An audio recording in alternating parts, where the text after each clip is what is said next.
കണ്ടില്ലേ നിങ്ങൾ? കണ്ടില്ലേ? ചെറിയൊരു അശ്രദ്ധ കൊണ്ടാണ് ഇവിടെ ഈ ഒരു അപകടം സംഭവിച്ചത്. 2 വിലപ്പെട്ട ജീവനാണ് ഇവിടെ നഷ്ടമായത്. നോക്കൂ, ഈ ലെവൽ ക്രോസിംഗിൽ കാവലുണ്ടോ? കാവലുണ്ടായിരുന്നെങ്കിൽ ഈ അപകടം ഇവിടെ സംഭവിക്കില്ലായിരുന്നു. ഇവിടെ കാവൽ ഏർപ്പെടുത്താത്ത അധികാരിയാണ് ഈ അപകടത്തിന് ഉത്തരവാദി. എന്റെ പൊന്നു സുഹൃത്തെ, കാവലുള്ള ക്രോസിംഗിൽ അപകടങ്ങൾ സംഭവിക്കാറുണ്ട്. അമിത വേഗതയിൽ വരുന്ന വാഹനങ്ങൾ ഈ ഗേറ്റുകൾ ഇടിച്ചു തകർത്ത് ഇവിടെ എത്രയോ അപകടങ്ങൾ സംഭവിച്ചിരിക്കുന്നു. പിന്നെ ഈ അപകടങ്ങൾ ഒഴിവാക്കാൻ നമുക്ക് ചില ഉത്തരവാദിത്തങ്ങളൊക്കെ ഇല്ല. അത് ശരിയാണ്. പക്ഷേ കാവൽ ഏർപ്പെടുത്തിയാൽ അപകടങ്ങളുടെ എണ്ണമെങ്കിലും കുറയ്ക്കാമല്ലോ. നമ്മുടെ രാജ്യത്തിന്റെ സാമ്പത്തിക സ്ഥിതി വെച്ച് നോക്കിയാൽ എല്ലാ ക്രോസിംഗിലും കാവൽ ഏർപ്പെടുത്താൻ അത്ര പ്രായോഗികമല്ല. അത് നിങ്ങൾ മനസ്സിലാക്കണം. കാവലിടാൻ കാശില്ലെങ്കിൽ ഇതൊക്കെ ഇങ്ങ് അടച്ചു പൂട്ടണം. വെറുതെ ഇങ്ങനെ തുറന്നിട്ടിട്ടില്ലേ അപകടങ്ങൾ ഉണ്ടാവുന്നത്. ആ പറഞ്ഞത് ശരിയാണ്. അടുത്തടുത്ത് 2 ഗേറ്റുകൾ ഉണ്ടെങ്കിൽ ഒരെണ്ണം അടച്ചു പൂട്ടേണ്ടത് തന്നെ. പക്ഷെ എല്ലാ ഗേറ്റുകളും അങ്ങനെ അടച്ചു പൂട്ടാൻ പറ്റുമോ? പിന്നെ ആളുകൾ ഉപയോഗിച്ചുകൊണ്ടിരിക്കുന്ന ഈ റോഡുകളും റെയിൽവേ ലൈനും ക്രോസ് ചെയ്യുന്നിടത്താണല്ലോ ഈ ഗേറ്റുകൾ സ്ഥാപിച്ചിരിക്കുന്നത്. നോക്കൂ, ഈ ഗേറ്റുകൾ തന്നെ പലതരത്തിലും ആകാശത്തേക്ക് വരുന്ന ലിഫ്റ്റിംഗ് പേര് ടൈപ്പ്, വശങ്ങളിലേക്ക് തുറക്കുന്ന സ്വിംഗ് ടൈപ്പ്. പിന്നെ ചില സ്ഥലങ്ങളിൽ ഗേറ്റിന്റെ പകരം ഒരു ചങ്ങല മാത്രമേ കാണൂ. പക്ഷെ ഇതെല്ലാം പ്രവർത്തിപ്പിക്കാൻ ആള് വേണം. അതിനാണ് ഗേറ്റിൽ കാവൽക്കാരനെ നിയമിച്ചിരിക്കുന്നത്. കാവലില്ലാത്ത ക്രോസിംഗിൽ ഇതൊന്നും കാണില്ലല്ലോ. അതുകൊണ്ടല്ലേ അപകടങ്ങൾ ഉണ്ടാവുന്നത്. കാവലില്ലാത്ത ക്രോസിംഗിൽ 2 റെയിൽ പീസെങ്കിലും നാട്ടിയിരിക്കും. അത് ഗേറ്റ് എന്നുള്ള സൂചന നൽകാനാണ്. 2 റെയിൽ പീസ് ഇങ്ങനെ നാട്ടിട്ട് എന്താ കാര്യം? 2 റെയിൽ പീസ് മാത്രമല്ലല്ലോ, വാഹനങ്ങളുടെ വേഗത കുറയ്ക്കാൻ സ്പീഡ് ബ്രേക്കറുകൾ സ്ഥാപിച്ചിട്ടുണ്ട്. അതാ നോക്കൂ, ആ എഞ്ചിന്റെ ചിത്രം കാണുന്ന ബോർഡ് കാണുന്നില്ല? ഇത് കാവലില്ലാത്ത ഗേറ്റ് എന്നുള്ള സൂചന നൽകുന്ന ബോർഡാണത്. ഇതെല്ലാം എന്തിനാണ്? അപകടങ്ങൾ ഒഴിവാക്കാനുള്ള മുൻകരുതലുകളാണ്. ഇതൊക്കെ ആര് ശ്രദ്ധിക്കാനാണ്? ഇതിലും നല്ലത് ഈ ലെവൽ ക്രോസിംഗിലൂടെ എങ്കിലും ട്രെയിനുകൾ സ്പീഡ് കുറച്ച് ഓടിക്കുന്നത് തന്നെയാ. ഈ ട്രെയിൻ അങ്ങനെ വേഗം കുറച്ച് ഓടാൻ പറ്റുമോ? ഒരു സ്റ്റേഷനിൽ നിന്ന് അടുത്ത സ്റ്റേഷനിൽ സമയത്ത് ഓടി എത്തണമെങ്കിൽ അതിനൊരു നിശ്ചിത വേഗത പാലിച്ചേ പറ്റൂ. പിന്നെ ട്രെയിനിന്റെ ഓട്ടം പാളത്തിലൂടെ, റോഡിലൂടെ അല്ലല്ലോ. അതിന് വശങ്ങളിലേക്ക് മാനം തിരിഞ്ഞ് ഓടാൻ പറ്റും.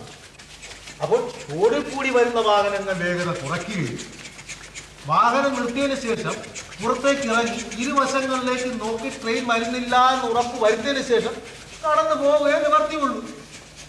ഇനി പറയും, സുരക്ഷിതത്വത്തിന്റെ പൂർണ്ണ ഉത്തരവാദിത്തം റെയിൽവേ ഏൽപ്പിച്ചിട്ട് നമുക്ക് മാറി നിൽക്കാൻ പറ്റും?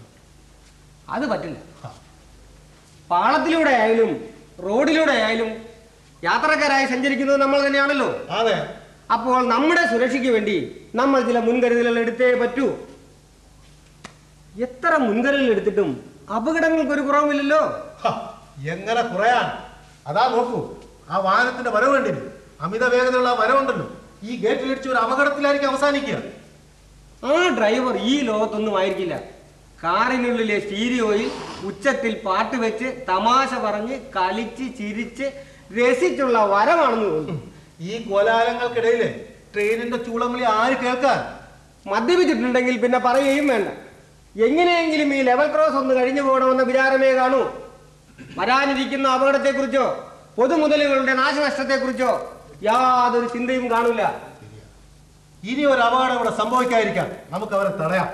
ശരി, കാര്യങ്ങൾ പറഞ്ഞു മനസ്സിലാക്കാം. ശരി. എന്തേ?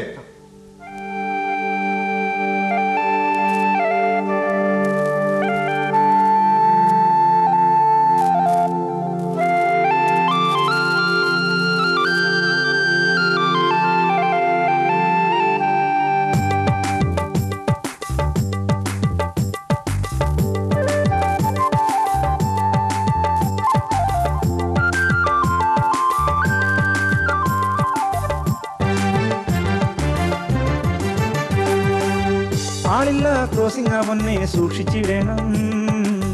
കണ്ണും പൂട്ടി വണ്ടി ഓടിക്കണ റോഡ് കഴിഞ്ഞു പിന്നെ കണ്ണടച്ച കാര്യം കഴിയണ ക്രോസിംഗ് ഇതാ മുന്നിൽ. ആളില്ല ക്രോസിംഗ് അവനെ സൂക്ഷിച്ചിടണം. കണ്ണും പൂട്ടി വണ്ടി ഓടിക്കണ റോഡ് കഴിഞ്ഞു പിന്നെ കണ്ണടച്ച കാര്യം കഴിയണ ക്രോസിംഗ് ഇതാ മുന്നിൽ. മതി മറക്കണ മധു നുകർന്നിട്ട് ചിരിച്ചിരിക്കണ കളി പറഞ്ഞിട്ട് സ്വയം മറന്ന് പറക്കണ വേഗം. ആളില്ല ക്രോസിംഗ് അവനെ സൂക്ഷിച്ചിടണം. കണ്ണും കുട്ടി വണ്ടി ഓടിക്കണ റോഡ് കഴിഞ്ഞു പിന്നെ കണ്ണടച്ച കാര്യം കഴിയണ ക്രോസിംഗ് ഇതാ മുന്നിൽ.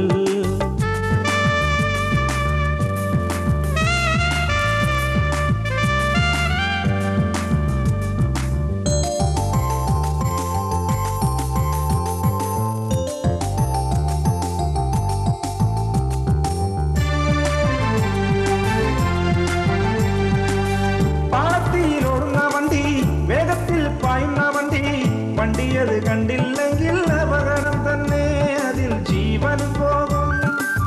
പാളത്തിയിലോടുന്ന വണ്ടി, വേഗത്തിൽ പായുന്ന വണ്ടി, വണ്ടിയത് കണ്ടില്ലെങ്കിൽ അപകടം തന്നെ, അതിൽ ജീവൻ പോകും. ഒന്നു ക്ഷമിക്കൂ, വണ്ടി നിർത്തൂ, മെല്ലെ ഇറങ്ങൂ, ചുറ്റിനും നോക്കൂ, ചൂളം വിളിയുടെ നാദമാകില്ല, പാളത്തിലെങ്ങുമേ വണ്ടിയും കണ്ടില്ല. ഇത്രയും തീർച്ചയാണെങ്കിൽ മുന്നോട്ടു പോകാം. ഇച്ചൊല്ല് തള്ളിയൊരക്കെ കാലപുരി പൂകിലേ, ഇച്ചൊല്ല് തള്ളിയൊരക്കെ കാലപുരി പൂകിലേ. ആളില്ല ക്രോസിംഗ് പൊന്നെ സൂക്ഷിച്ചിടണം, കണ്ണും പൂട്ടി വണ്ടി ഓടിക്കണ, റോഡ് കഴിഞ്ഞു പിന്നെ കണ്ണടച്ചൽ കാര്യം കഴിയണ, ക്രോസിംഗ് ഇതാ മുന്നിൽ. ആളില്ല ക്രോസിംഗ് പൊന്നെ സൂക്ഷിച്ചിടണം, കണ്ണും പൂട്ടി വണ്ടി ഓടിക്കണ, റോഡ് കഴിഞ്ഞു പിന്നെ കണ്ണടച്ചൽ കാര്യം കഴിയണ, ക്രോസിംഗ് ഇതാ മുന്നിൽ.